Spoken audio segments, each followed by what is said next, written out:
Isso é uma coisa importante, tá? Sempre lembre os professores de gravar a aula, porque às vezes a gente começa a falar e tal, e, e acaba esquecendo de gravar, tá bom? Então, sempre lembrem os professores. Deixa eu só liberar aqui. Vocês podem se renomear. Então, quem tem aí meu, pode renomear seu nome, tá? E colocar seu nome real, só para a gente ter uma noção de quem está na aula hoje. Beleza? Bom, então, continuando o assunto, lembra que naquela aula, tá? Passada, que foi passada para vocês, eu falei sobre o segundo reinado, tá? Como eu disse para vocês, o segundo reinado, ele é muito extenso, tá? Então a gente divide, para ficar mais fácil, eu divido o segundo reinado em duas partes. Aquela primeira parte que vocês viram que foi mais as questões políticas, tá bom? E nessa segunda aula, que é hoje, a gente vai falar dos aspectos mais econômicos e sociais. E aí, muito importante, porque assim, nós dividimos por uma questão didática, tá bom? Mas é importante que vocês saibam que está tudo acontecendo ali paralelamente, tá bom? Então, deixa eu só começar aqui, botar os slides para vocês. Bom, então, como eu falei, então a gente começa aí esse segundo reinado, tá? A segunda parte, deixa eu afastar só isso aqui. Segunda parte do segundo reinado, tá? É importante, por quê? Porque o segundo reinado e as questões econômicas deles acabam permeando até o período ali da República Velha e até entrando na Era Vargas. Então, não falamos de segundo reinado sem falar de café, por exemplo, tá? É imprescindível. Falou de segundo império, lembrem, associem logo economicamente ao café. Era só o café que era produzido? A gente vai ver que não, mas acaba que é o produto mais importante do Brasil durante esse período, tá bom? Então, ó, a partir de 1820, a cafeicultura ela começa a aparecer no Brasil. Então, ó, ela começa em 1820, tá? Mas só vai ganhar de fato importância econômica, assim, de virar o principal produto econômico do Brasil, a partir da segunda metade do século XIX, ou seja, finalzinho dos anos 1840, 1850, é quando de fato o café começa a ganhar importância de ser o principal produto brasileiro. Então ele começa a ser produzido, a ganhar essa importância a partir de 1820, mas só vai se concretizar de fato a partir de 1850, tá? Então, ó, a partir daí da segunda metade, eles começam a um processo grande de expansão e superam o açúcar, tabaco, o algodão e o cacau. Tá? Eram outros quatro produtos que eram muito importantes para o Brasil na época ali, desde a época, na verdade, colonial, certo? Mas que estavam sendo superados ali pelo café naquele período. Então, isso aí é para nós vermos essa importância. Então, o açúcar, isso é uma coisa que eu sempre falo, tá? A gente, didaticamente, para facilitar o entendimento, nós dividimos o, os ciclos econômicos brasileiros em fase. Então, lembra que a gente falou lá no início do período colonial. Então, no período colonial era o quê? A gente teve inicialmente o pau-brasil, depois do pau-brasil nós tivemos o açúcar, tá? Depois do açúcar nós temos o café. Então, são períodos econômicos, mas não quer dizer que quando vem o café, quer dizer que acabou o açúcar no Brasil? Não, continuou se produzindo. Agora, claro que a importância do café vai ser muito maior se comparado a esses outros produtos, tá? Bom, a economia cafeira também foi importante, porque é a partir dela que começa essa transição do trabalho escravo para o trabalho livre, certo? É uma coisa que foi mudando ali paulatinamente, que foi devagarzinho assim que ocorreu esse processo de mudança. A partir de 1850 é quando de fato começam essas mudanças aí, no caso, no ponto de vista agora social, em relação à escravidão. Beleza? Então, seguindo aqui. Então, ó, em relação ao tráfico negreiro, o que é importante é o seguinte: ali no século XIX, a escravidão já não era bem vista internacionalmente, tá? Por que isso?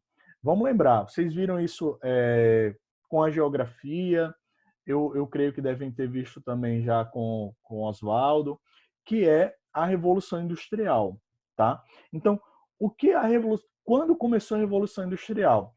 A partir mais ou menos de 1760, tá? Então, o desenvolvimento da Revolução Industrial vem atrelado ao desenvolvimento do capitalismo, certo? Então, assim, dentro daquela lógica capitalista, o escravo ele não era algo interessante, ele não era compatível com aquele sistema capitalista, tá? Por quê? Porque o escravo, em poucas ocasiões, ele vai consumir, mas geralmente o escravo ele vai ser o quê? Um produto, tá? Eu compro, o escravo ele é uma coisa, eu compro e eu vendo a hora que eu quiser, certo? Então, ele não é um consumidor em potencial.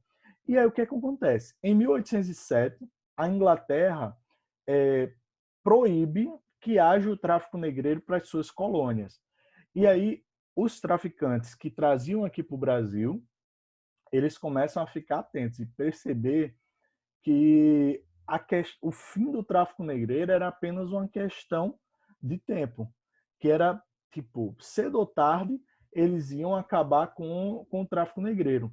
E aí percebam, ó, nos 50 primeiros anos do século XIX, ou seja, entre 1800 e 1850, chega ali, ó, em torno de 1.700.000 escravos, tá? Durante todo o período colonial, ou seja, mais ou menos 300 anos, foram 2 milhões. Ou seja, em 50 anos chegou praticamente a mesma quantidade do que tinha chegado em 300 anos. Então vejam o quão se intensificou. Por quê? Porque os traficantes sabiam que o escravo ele era um objeto, um produto extremamente lucrativo, certo? Então, por isso, tá, que eles vão intensificar esse comércio. E lembrem, tá? Isso aí são números oficiais. Provavelmente, muito provavelmente,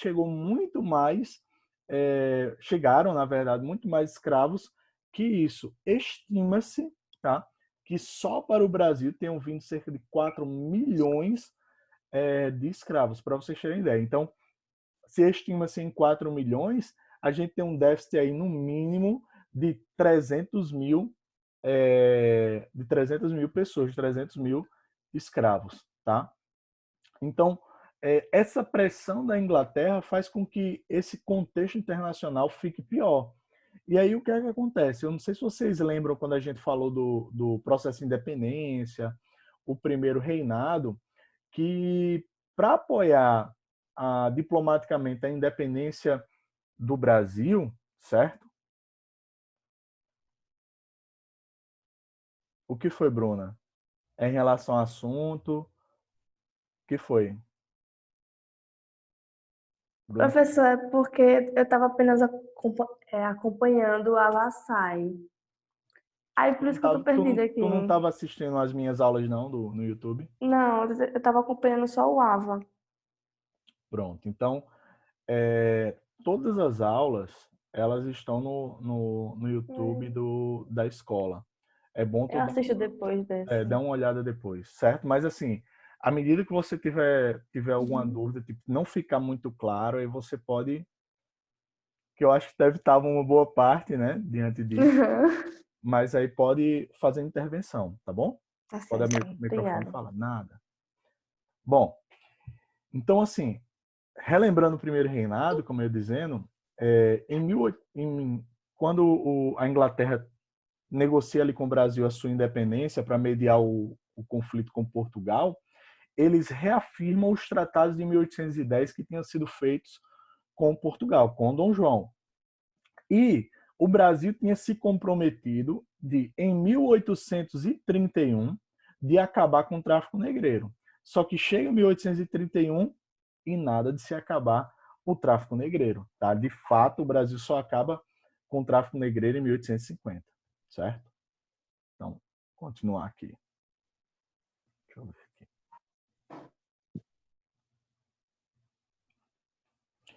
Esse já é o segundo reinado, já é livro 2, que a gente já vem continuando, tá? A gente já está no livro 2 há um tempo, tá? Quando a gente começou ali, a gente já viu o período regencial, que é do livro 2, e agora o segundo reinado, que já é livro 2, certo?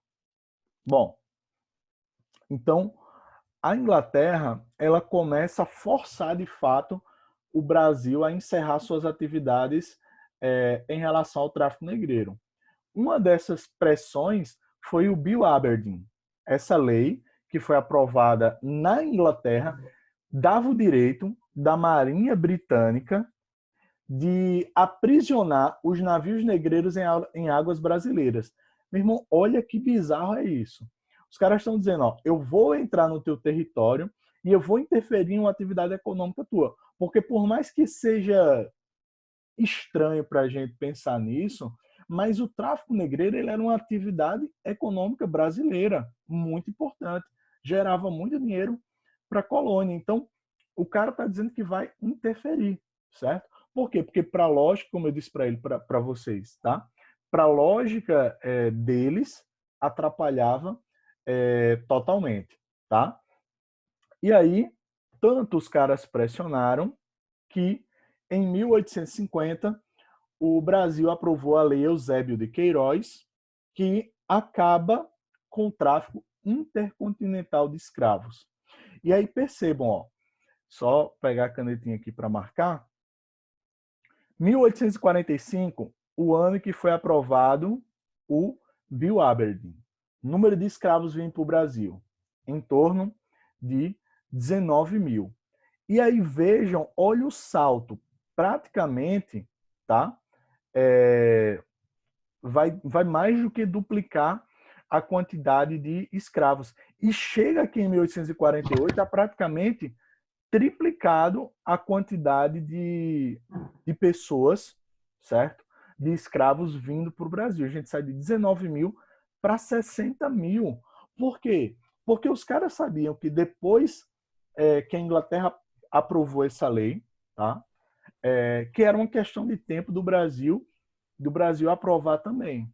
E aí dá essa quedazinha, 1850 é aprovada, e aí gradualmente vai acabando, e aí os últimos números oficiais de chegada de negros no Brasil, de escravos no Brasil, é 1852 com 700. Então vejam esse processo aí, a quantidade de pessoas que chegam, de escravos que chegam aí nesses últimos 5 anos. Então é uma quantidade muito grande. E aí, o que é que acontece? Precisavam de pessoas para trabalhar na lavoura. Oi, Bruna.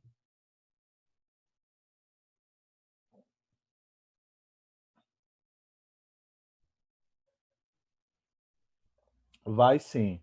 Eu estou gravando ela, tá? E aí depois eu vou passar para o YouTube da escola. Então não se preocupe que vai ter acesso lá. Então você pode depois ver as aulas anteriores e ver essa novamente, sem problema, tá bom? Oi, fala, Patrick. Podem abrir o microfone, viu? Sem problema e falar, não sei que não queiram. Não precisa abrir a câmera, mas o microfone pode abrir, sem problema. Bom, enquanto o Patrick digita aí, eu vou continuando. Então, o que acontece? Há uma necessidade de pessoas para trabalhar no Brasil. E aí, a partir da proibição do tráfico negreiro, o que é que acontece? Ocorrem duas situações, tá? A primeira, o tráfico interprovincial, por quê? O açúcar, por favor, não risquem a tela, tá? Eu sei que vocês podem fazer isso, mas eu peço que não façam para não atrapalhar. O tráfico interprovincial, ou seja, aqui no Nordeste, o açúcar ele estava em baixa. A gente viu isso já quando falou o período colonial, que o Brasil ele enfrentou essa crise do açúcar depois da expulsão dos holandeses.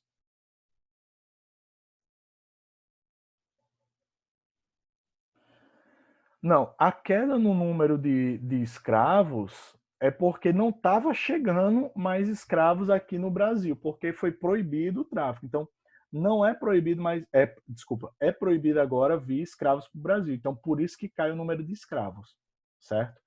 Eu estou lendo um livro, inclusive, tá, que tem alguns relatos sobre censos da época. Em 1831, o Rio de Janeiro, 60% da população era formado por escravos, era formado por negros, para vocês terem uma ideia, tá? Bom, então, como eu falei para vocês, o açúcar ele estava em decadência, então tinha muito escravo aqui no Nordeste. E aí a galera começa a vender escravos do Nordeste para o Sudeste, para as lavouras de café. Quem é que estava bombando economicamente na época? E outro ponto é a imigração europeia, certo? Então, isso aqui vai ser muito forte no Brasil aí, no segundo reinado, tá bom? Então, ó, a conjuntura internacional vai favorecer. Então, ó, Itália e Alemanha estão passando por crises políticas, tá? Os dois países, e aí vocês vão ver isso com o Oswaldo, eles vão passar pelo seu processo de unificação na partir da metade do século XIX. Ou seja, um processo de unificação é um processo de guerra. E guerra gera mortes, inflação, falta de acesso à terra, miséria, gera um monte de problemas. E aí as pessoas começam a ver na América uma saída, tá? Uma oportunidade para escaparem dos horrores dessas guerras que estavam acontecendo, tanto na Itália quanto na Alemanha. O país que eles buscavam de fato se instalarem era os Estados Unidos, tá? Só que mais ou menos a partir de 1830, 1840, os Estados Unidos começam a restringir a quantidade de imigrantes que vão para o seu território, tá? Então há essa restrição. Inclusive sobre essa imigração europeia para os Estados Unidos, tem um filme que é muito massa que dá para você perceber justamente essa diversidade de grupos de imigrantes que existiam além dos Estados Unidos, que é Gangues de Nova York. Não sei se alguém já assistiu, tá? Mas vale a pena ver. Bom, então, como os Estados Unidos começam a restringir, os imigrantes começam a perceber que o Brasil é uma alternativa. E aí, os alemães e os italianos, eles passam a vir para o Brasil, grande parte para as fazendas de café em São Paulo, mas também para ocupar, para colonizar o sul do Brasil, certo? Tanto que quem já conheceu, quem já foi no Rio Grande do Sul, sabe que lá no Rio Grande do Sul, Santa Catarina também, tem grandes colônias alemãs, tanto que tem uma festa, que é a Oktoberfest, que é a festa da cerveja, que só tem em Blumenau, Santa Catarina e na Alemanha, tá? Diante do tamanho da colônia alemã que existe lá em Blumenau, certo? Então, tem essa influência muito grande alemã lá no sul do Brasil, certo? Então, ó, o que acontece? Nós tivemos dois tipos de política de imigração. Essa aqui é o primeiro sistema utilizado, tá? Então, isso aqui é o primeiro sistema. Como é que funcionava? O cafeicultor, o dono da fazenda aqui, ele pagava os custos da viagem para que essas famílias italianas, tá? Para que essas famílias italianas e alemãs elas viessem para o Brasil. E o que é que eles faziam? Tipo, ó, à medida que eles fossem trabalhando, eles iam pagando o que o cafeicultor, que o dono da fazenda, ele tinha pago, tá? Para a vinda dessas famílias. Só que acontecia, esses donos de fazenda diziam, ó, Meu irmão, você só pode consumir as coisas que tem no armazém da fazenda. E aí os caras colocavam preços orbitantes e no final das contas virava uma bola de neve. Então eles nunca conseguiam se livrar das dívidas, era sempre dívida ao redor de dívida. E aí o que é que acontece? Esses imigrantes eles começam a escrever para os seus parentes que tinham ficado na Itália e dizer, meu irmão, não vem não que é furada, é cilada, Bino. Então, não vem que não é como eles nos prometeram. Então, o número de imigrantes ele começa a cair por conta dessa prisão que havia frente aos fazendeiros. E aí, o que o governo brasileiro faz? Ele resolve intervir nessa situação. Então, ó, o governo brasileiro, o Império, tá?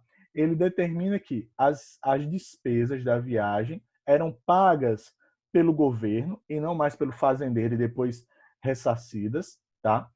E garantia que houvesse um salário fixo e participação na colheita. Qual era o objetivo de Dom Pedro II em fazer isso? O objetivo dele era embranquecer a população brasileira, que em grande parte era formada por negros. Tem um viajante inglês da época ali no Segundo Reinado, que ele diz o seguinte: é difícil achar um branco de fato no Brasil. Talvez só a família imperial e um ou outro, porque a miscigenação no Brasil aqui, ela era muito grande. Então, essa mistura, ela era vista como algo ruim, que era necessário que houvesse um embranquecimento da população para o Brasil poder se desenvolver como nação.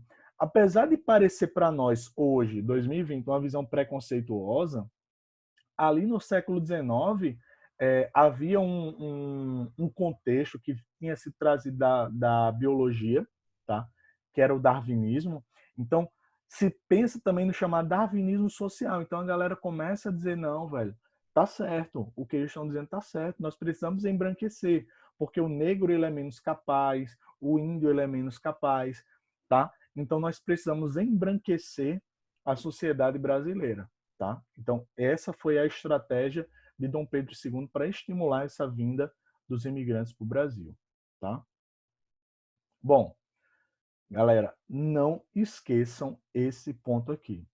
Lei de terras é um assunto que já caiu. Eu fiz uma análise, tá? De 2013 até o ano passado, ele já caiu 3 vezes. Então, é um assunto muito recorrente. Então, não é segundo reinado, é especificamente a lei de terras.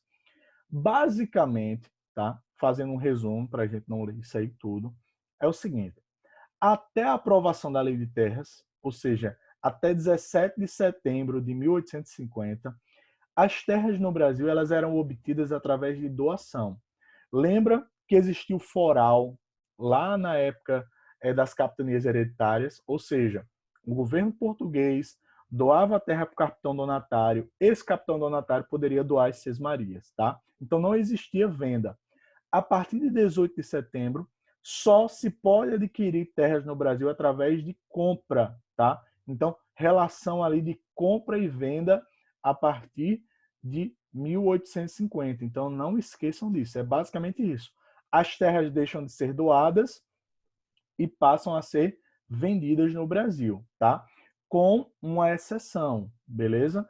Terras perto de fronteiras, essas sim poderiam ser doadas para colonização, com o objetivo de manter as fronteiras que ali no século XIX ainda estavam se ajustando, tá bom?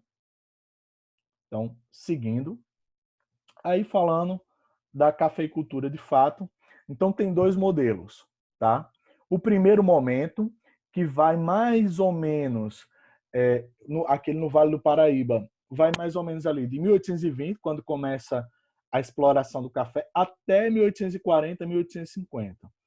Oeste Paulista, a partir mais ou menos de 1840, 1850, tá? E eles têm características bem diversas. Vale do Paraíba vai seguir aquele modelo que a gente viu durante a cana-de-açúcar, plantation, ou seja, latifúndio, monocultura, escravidão e voltada para o mercado externo. É o modelo do plantation, certo? Eles vão utilizar técnicas de produção predatórias e rudimentares e ainda tem um problema muito grande.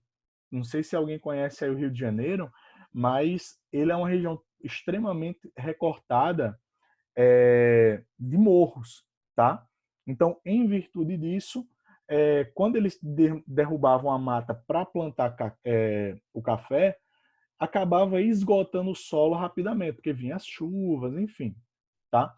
Mas mesmo esses 30, 40 anos que eles ficaram ali no Vale do Paraíba, no Rio de Janeiro, foi suficiente, tá? Para que se constituísse essas riquezas desses chamados barões do café, essas fortunas, tá bom? Mas aí, como eu disse, começa-se a produção ali no Oeste Paulista, que era um terreno mais regular, mais plano, tá? Uma terra mais produtiva, mais fértil, a terra roxa, e eles passam a utilizar essa mão de obra livre, certo? Principalmente dos imigrantes, e começam uma divisão de trabalho, e eles começam a novas tecnologias na produção e no transporte do café. Então eles começam um processo de racionalização, desculpem, na produção do café. Então o cara não vai plantar aleatoriamente, ele vai fazer um estudo sobre essas plantações de café, sobre como plantar, onde plantar e o transporte. Então é por conta da cafeicultura, certo? Que começam a se introduzir as primeiras linhas férreas do Brasil. Então a cafeicultura ela foi importante também para o desenvolvimento dos transportes, no caso, dos trens no Brasil, tá bom? E aí, como eu falei para vocês, tem outros produtos, tá, que são exportados. Então, ó, algodão e borracha são importantíssimos. O algodão, quando ocorreu essa chamada fome do algodão, por volta ali de 1860 em 1870, ocorre a Guerra de Secessão entre o norte e o sul dos Estados Unidos, que era o maior produtor de algodão do mundo, e havia, portanto, uma necessidade da Inglaterra de algodão. E aí, Pernambuco e Maranhão e a Paraíba também vão começar essa exportação muito grande de algodão lá para os Estados Unidos, ou desculpa, para a Inglaterra. Inclusive, sobre essa temática das plantações de algodão, tem aquele filme 12 anos de escravidão, que é muito interessante, e Django Livre, só para vocês verem aquelas produções de algodão lá nos Estados Unidos. E a borracha, a partir de 1850, e principalmente a partir de 1880, 1890, formam grandes fortunas lá no norte por conta do desenvolvimento do processo de vulcanização e o desenvolvimento dos automóveis, certo? E assim, Mauá, tá? Não podemos conceber e pensar processo de industrialização, economia no segundo reinado, sem falar do Barão de Mauá, tá bom? Então, assim, ele foi favorecido pela tarifa Alves Branco, que aumentou a taxa de importação, que foi o objetivo era tentar equilibrar o déficit do Estado, tá? E aí, o que é que acontece? Começa a desenvolver fábricas aqui no Brasil. É mais ou menos como a gente tem hoje. Hoje a gente tem um imposto sobre importação, que em média, tá? Existem as exceções, em média ele é de 60%. Então, se você importar qualquer produto a partir de $50, ele pode ser taxado em até 60% do seu valor, tá? Qual é o objetivo disso? É proteger a indústria nacional. Então, se houver um similar nacional, esse produto seu pode ser taxado em até 60%. É para proteção, tá? Então, dentro dessa lógica, com esses produtos estrangeiros mais caros, abre a oportunidade de se desenvolver essa industrialização no Brasil.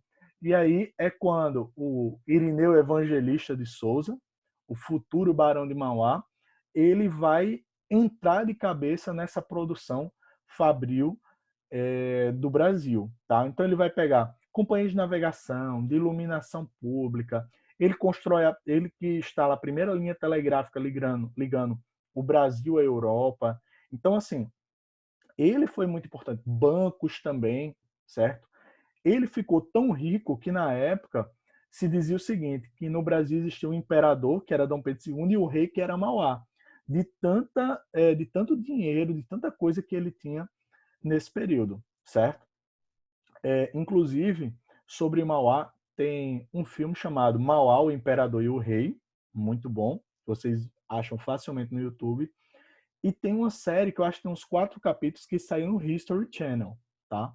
Que era Gigantes do Brasil, que aí fala sobre o início do século XX, final do 19 início do 20, mas depois eles lançaram capítulos especiais chamado Mauá, o primeiro gigante.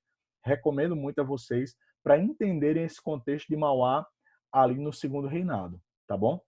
Mas aí, 1860, pressionados pelos agricultores, pelos grandes latifundiários brasileiros, esse imposto sobre as exportações ele foi diminuído, e aí o Brasil começou a ser banhado de novo sobre produtos estrangeiros e levou Mauá praticamente à falência, certo?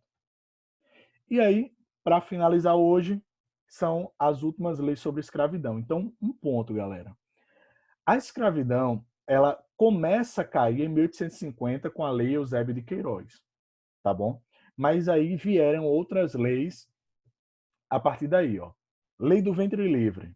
Libertava os escravos, os filhos de escravas, que nascessem a partir da promulgação da lei. Mas era igual propaganda da Polishop, tá? Não é só isso. Por quê?